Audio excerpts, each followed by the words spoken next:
বেডিয়াপাড়া কাণ্ডে ফের গ্রেফতার এক প্রধান অভিযুক্ত সুমন বন্দ্যোপাধ্যায় ওরফে বাগানকে গ্রেফতার করল নাগেরবাজার থানার পুলিশ। সোমবার অভিযুক্তকে আদালতে পেশ করার কথা জানিয়েছে পুলিশ। সূত্রের খবর, তাকে 14 দিনের জন্য জেল হেফাজতে নেওয়ার আবেদন জানানো হবে।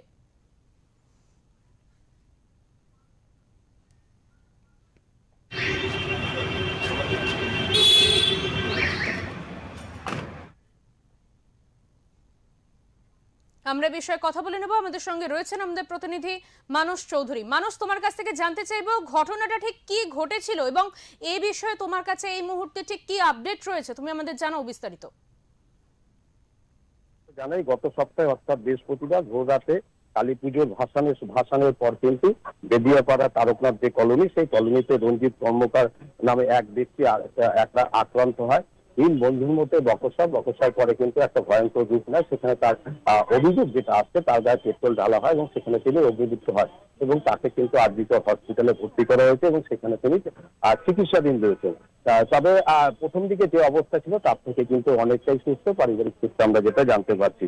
তবে এরপরে কিন্তু যে 2-1 দিন কেটে গেল, কিন্তু সেইভাবে যে অপরাধী যাদের নাম উঠে আসছিল তাদের কিন্তু গ্রেপ্তার করা হয়নি। এরপরে সিপিএম এবং বিজেপি পক্ষ উভয় দলের পক্ষ থেকে আন্দোলন শুরু করা হয়।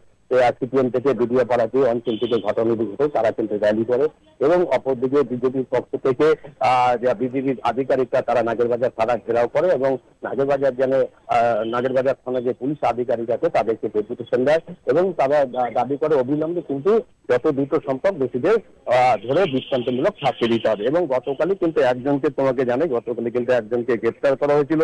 এইবার গতকাল কিন্তু তার কিন্তু 10 দিনের জেল হেফাজত হয়েছে। অপর যে মূল অভিযুক্ত, যা অভিযুক্ত বলে জানা যাচ্ছে যে সুমন বন্দ্যোপাধ্যায়, গতকাল সন্ধ্যায় কিন্তু তাকে গ্রেফতার করা হয়েছে এবং তাকেও কিন্তু আজ কিছুক্ষণের মধ্যে ব্যারাকপুর কোর্টে পাঠানো হবে। সেখানে 14 দিনের রিমান্ডে আবেদন জানানো হবে। যে আরো কিন্তু কয়েকজন দুষ্কৃতী অধরা হচ্ছে এবং তাদের খোঁজ চালাচ্ছে পুলিশ। এখন দেখা যাক কদিনে তাদের পুলিশ রিমান্ডের আদেশ দেয় আদালত। একদমই, অনেক ধন্যবাদ মানস তোমাকে। তুমি এই গোটা ঘটনার দিকে নজর রাখো। আমাদের সঙ্গে ছিলেন আমাদের প্রতিনিধি মানস চৌধুরী। আপনাদেরকে আবারও জানিয়ে রাখবো, বেদিয়াপাড়া কাণ্ডে ফের গ্রেফতার করা হলো আরো একজনকে। প্রধান অভিযুক্ত সুমন বন্দ্যোপাধ্যায়কে গ্রেফতার করলো নাগেরবাজার থানার পুলিশ। সূত্রের খবর, তাকে 14 দিনের জন্য জেল হেফাজতে নেওয়ার আবেদন জানানো হবে আজকে তাকে আদালতে পেশ করা হবে। সোমবার আজ তাকে আদালতে পেশ করা হবে।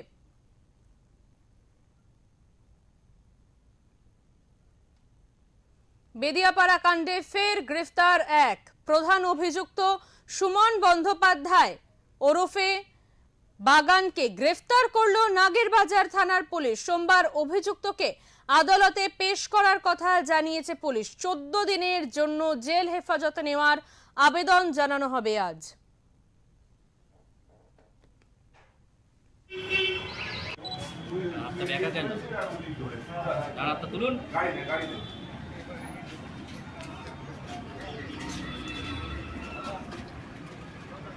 এই গাড়িটা তো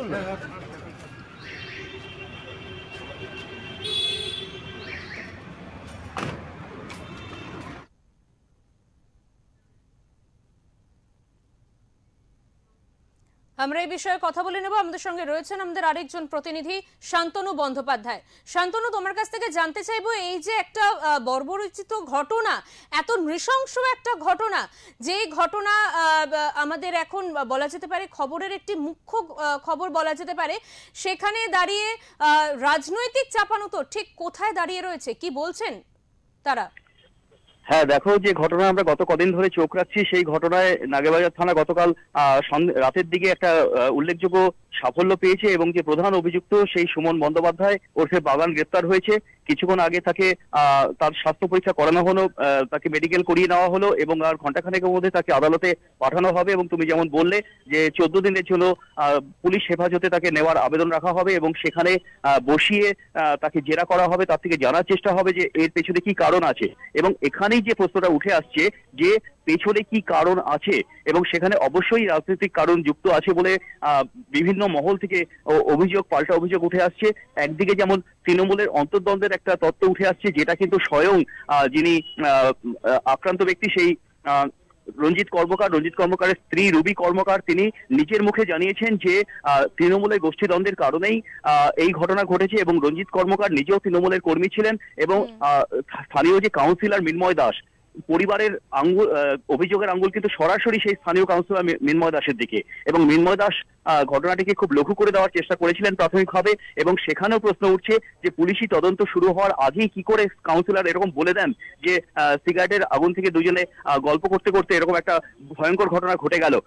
তদন্ত শুরু হওয়ার আগে কি করে তিনি সিদ্ধান্ত জানিয়ে দিলেন, সেই প্রশ্ন কিন্তু তুলছে, এবং দলেরই একাংশ তুলছে, এবং অনেকেই প্রকাশ্যে আসতে চাইছেন না, কিন্তু ঘরোয়াভাবে সাংবাদিকদের সঙ্গে কথা প্রসঙ্গেও কিন্তু বলছেন যে দলীয় অভ্যন্তরে এই বিষয়টা নিয়ে কিন্তু আলোচনা চলছে, এবং খুব শিগগিরই হয়তো দলীয় স্তরে কোনো সিদ্ধান্ত হতে পারে, এমনটা বিশ্বস্ত সূত্রে আমরা জানতে পেরেছি।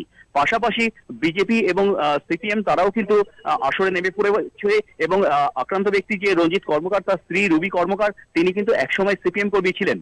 স্বভাবতই সিপিএম কিন্তু ব্যাপারটিকে তাদের মতো করে দেখছেন, এবং তারা বলছেন যে তার স্ত্রী সিপিএম হওয়ার কারণেও হয়তো এই আক্রমণ হয়ে থাকতে পারে, এবং ইতিমধ্যেই সিপিএম কিন্তু একটি বড় র্যালি বের করেছিল বেদিয়াপাড়া অঞ্চলে, এবং পাশাপাশি নাগেরবাজার থানাতেও তারা কর্মসূচি নেয়। অন্যদিকে প্রধান বিরোধী দল বিজেপিও কিন্তু তার মতো করে বিষয়টি দেখছেন, এবং তারা বলছেন যে এই যে কাউন্সিলর সেই মৃন্ময় দাস তার যে অতীত কর্মসূচি, এর আগে তার অতীত কিন্তু খুব একটা ভালো নয়, এরকমটাই বিজেপি দাবি করছে, এবং বিজেপি খুঁজে খুঁজে বের করছে যে এই মৃন্ময় দাস অতীতে কোন কোন সময় বিতর্কে জড়িয়েছেন, এবং বিভিন্ন অঞ্চলে যে বিভিন্ন রকম গুন্ডামির অভিযোগ তার বিরুদ্ধে উঠছিল সেই বিষয়গুলিকে সামনে নিয়ে আসছে, এবং পাশাপাশি বিজেপি দাবি করছে যে এই অতীতের ঘটনা এবং সাম্প্রতিক ঘটনা উভয় কারণেই মৃন্ময় দাসকে গ্রেপ্তার করতে হবে, এবং গ্রেপ্তার না করলে তারা বৃহত্তর আন্দোলনের পথে যাবেন, এবং তারা ইতিমধ্যেই নাগেরবাজার থানা অবরোধ করেছিলেন গত পরশুদিন, এবং তারা আজকেও কিছু কর্মসূচি নিতে চলেছেন, এবং তাদের বক্তব্য যে যদি না মৃন্ময় দাস পদত্যাগ করেন এবং তাকে গ্রেপ্তার করা হয় তাহলে বিজেপি কিন্তু আরো বড় আন্দোলনের দিকে যাবে, এমনটাই তারা জানিয়েছে। দেবাঞ্জলি, একদমই অনেক ধন্যবাদ শান্তনু তোমাকে।